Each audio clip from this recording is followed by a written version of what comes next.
Okay, so an unboxing of one of the sneakers everyone's talking about at the moment. Just trying to do a few more of these unboxing videos. Keep things fun and fresh.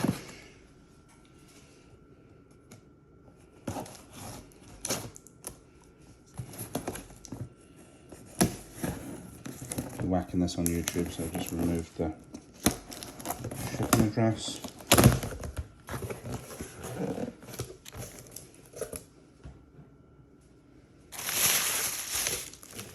And as I do that, you can probably tell what pair this is.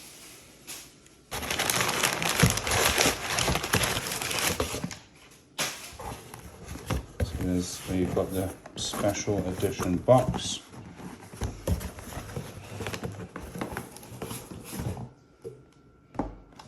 Voila. So the box is a flip lid one. It basically made up of the exact kind of colorway that the shoes come in. So you've got Concepts, as you can see here, who are the boutique, have done the collaboration, loads of branding and keeping, I guess, the Woodstock theme, as I've heard of it, all over the box. And in a second you'll see all over these damn shoes as well, in Concepts there. So enough lollygagging, let's get into the kicks.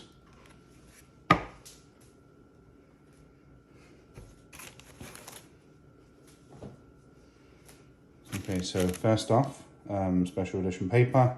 Again, more of the Woodstock theme, Concepts and more of the flowers.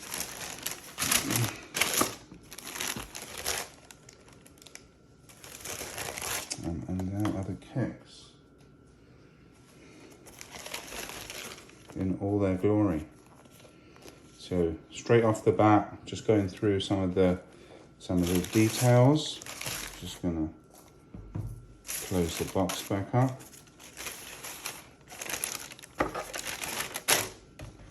And pop them on top here. So just going through some of the details. The first thing I was going to touch on is the denim, which I think has like really made this a standout pair of the pack for me. Like you can see just how much variation there is in this pack. Like I mentioned, guys in the group, one of the things that I wanted to do was make sure I got a pair which had some good variation in, but I felt like was like mainly a lighter, that lighter denim. I've seen a few pictures on Instagram of like very, very dark pairs. People are probably getting bored of hearing me saying that they can always prefer the kind of lighter kicks when it comes to like colorways. So I wanted, you know, this kind of general like kind of lighter theme that you get here, but then with some of that kind of like marbled, slightly darker piece thrown in, and then as you move over to the toe cap, some of that here, which is like the more striking kind of like look down type of view. And then what you've got on this specific pair that I don't think I've seen on any others that I've seen, it was like the reason why I kind of jumped on this pair, that and the price, which I thought was really reasonable, being Bigfoot size. Kicks are always really expensive. Anyone who's like I would say US 12, US 11, and I'm kind of 11 and a half, 12, depending on the shoe, will know just how like expensive our sizes can get. We used to be, back in the day, it was like a US 9, maybe 8.5, 9, 9.5 was the money sizes, and you know now unfortunately it's the sort of 11.5, 12, maybe 12.5, 13 as well. But the main piece that I really liked is this. It's almost like a cloud shape here. It looks really cool, and then kind of just goes right back into this really dark denim here.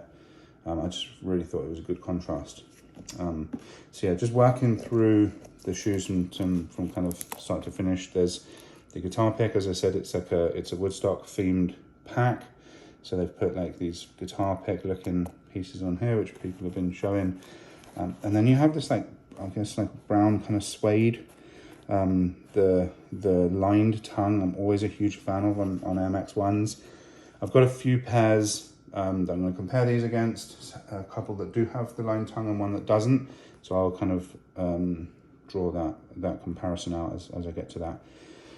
So yeah, you've got that, and then some of these more funky patterns as you get towards the back. here, and then this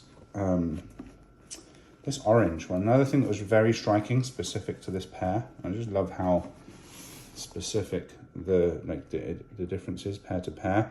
You can see here is that the kind of like, I guess, bandana material is very prevalent on the left shoe that you can see here, and this guy, and then almost non-existent on the right. And it kind of is like very specific to that, you know, to that pair. And then you have the threads that hang down, which I think is also pretty cool. And then you've got concepts written. See, it says, yeah, concepts above in this kind of blue and red font above.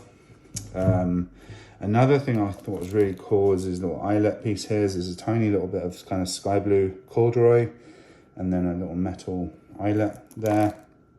And then this, I don't know any better way to describe this other than a Germany flag. I'm sure Germany flags have nothing to do with Woodstock, so I'm 100% that's not correct, but it's what it reminds me of. It's just quite striking. And then you have on the other side, the flower piece, the kind of flower swoosh that we saw on the box, which I think is also a very cool touch.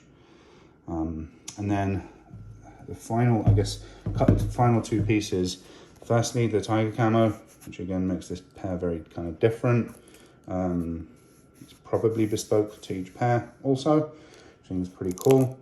And then really small, you just about see it here, on the mudguard and on the air bubble or the air unit, you have splatterings of mud, or the little brown splatterings. I have been told from the various things I've looked at, this is to replicate the kind of state that your shoes would be left in after like a concert or like a festival, and after all, these are Woodstock shoes. So yeah, really nice little touch from Concepts there. Final piece, I'll just give you a quick gander. The insoles are bespoke as well. So I'm going to leave this shoe here, pop this out the way, the box out the way, and then I'm just going to compare to a couple of other shoes. So as you said, these are concepts, so I wanted to compare to to the concept pairs that I have, for no reason other than the fact that they're also made by Concepts. The first comparison being the Lyra, so the N9000 Deodoras, and the striking, I think that the thing that really jumps out is just how simplistic this is. It's based on a 500,000 Lyra note, very clean colorway, really kind of not much to be said other than that it borrows the the general colors, and it has that 500,000 on here, which was like a really nice touch. This is, I think it was my first pair of Dias ever, a super special pair to me. Comes with a bunch of spare laces. They're just really nice and kind of crisp and stuff. It's like a date night kind of shoe. But yeah, like the difference is really striking in that I guess it shows that how dynamic Concepts can be as a design team. Also, the box on those Lyras is enormous. Like it's, I don't know, nearly twice the size of a normal box. And then the other pair of Concepts I have, again, similar thing, just so different. So Joe Light 3 Concepts came out last year, 2021. The Otoros, which is based on, I guess, Japanese cuisine. And I want to say it's like the part of the tuna, which I think was like typically was like a kind of piece that I think poorer people could have access to, and now is suddenly really expensive. But just again, like a really, really clean kind of concept. They've got like, this is supposed to be like the kind of metallic silver, like a chef's knife. So again, kind of tying into that theme, and then it's all over the stripes here. And they come with wasabi laces, so that I've never been in. I'm not a huge fan of them, but they're there. And then again, with the like special edition branding and stuff on there. But yeah, just wanted to kind of show just how different the Concepts collaborations are, from very simplistic to, I mean, this pair's really, really out there. And like Concepts have done a bunch of other stuff like New Balance 997, 998. I think they've done quite a few of them. Again, all pretty simple. They've done a bunch of dunks. I want to say the Lobsters are all Concepts pairs as well. Joe Light 3s, they did the Boston Tea Party pair, which was that they were a bit more kind of out there and a bit more different. So yeah, in this pack, before we go into the MX1 comparison, so you have the Mellow and the Far Out. My picks would be this pair. For me, they're the best by a long shot as well. Then I'd probably put the Far Out as a pair that they're nice, but I don't know, they haven't interested me a huge amount. And the Mellow is a good shoe, but there's like something about it I'm not a huge fan of. But yeah, I think for me, just like the bespokeness of this denim really set them apart. Like every single pair looks different and they just look really cool on foot. Yeah, I guess it's that mainly, that's the difference. So yeah, with that said, I just wanted to compare to a few different Air Max 1s. So for me, the other best Air Max 1 from like recent times being the Monarch, the Pattern Monarch. Very, very different, and I guess I'm only really comparing them because they're the same silhouette. There's like really not much similar here. These actually haven't been worn. I really need to find a time to get these worn. I think the major difference for me in terms of these two, I prefer this colorway. This shape is way better. And I think the material is also a bit better. Like this does feel a little bit thin. So yeah, these for me are the best two, like in the last few months.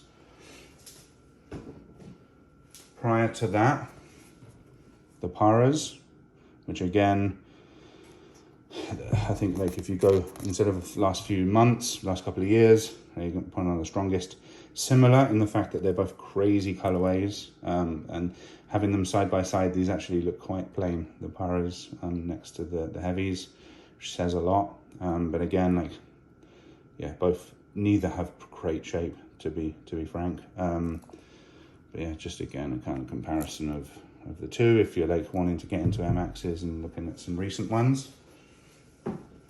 And then the final one I mentioned earlier, some tongues come with this stitching and some don't. So here you have the Safari. They don't have that tongue, so it's like this more puffy kind of thing. I'm not a huge fan of that. I think for me, if this pair had this stitched tongue, which the Patas and the Paras both have, this would be probably my favorite MX1 ever. As you can see, the shape is like much more like that kind of dagger view that we love than this pair of heavies, or any of the other pairs of heavies I've ever seen. And actually both the Patas and the Paras. So this has been like the shape, the pair with great shape from recent years. Again, you lay them side by side, and even though the size, what the Safaris are pretty crazy with this, like all of this Safari print, they look quite tame next to the heavies. So yeah, I just wanted to point that out as well. So yeah, that's my review on them. I want to say in hand, they're everything that I wanted them to be, everything I thought they would be. So yeah, they just look really good. Starting to think about what lace to choose. My gut says keep the browns in. One thing that I have seen is Harden the Paint. Alex over here in Texas has used the spares from the Monarch Patas, which look really cool. And I want to say they're about like this color. So I might also like copy them and do that. But yeah, I'll see. I guess you'll see if I post these bad boys up on Instagram or something. But yeah, that's the pair in all their glory.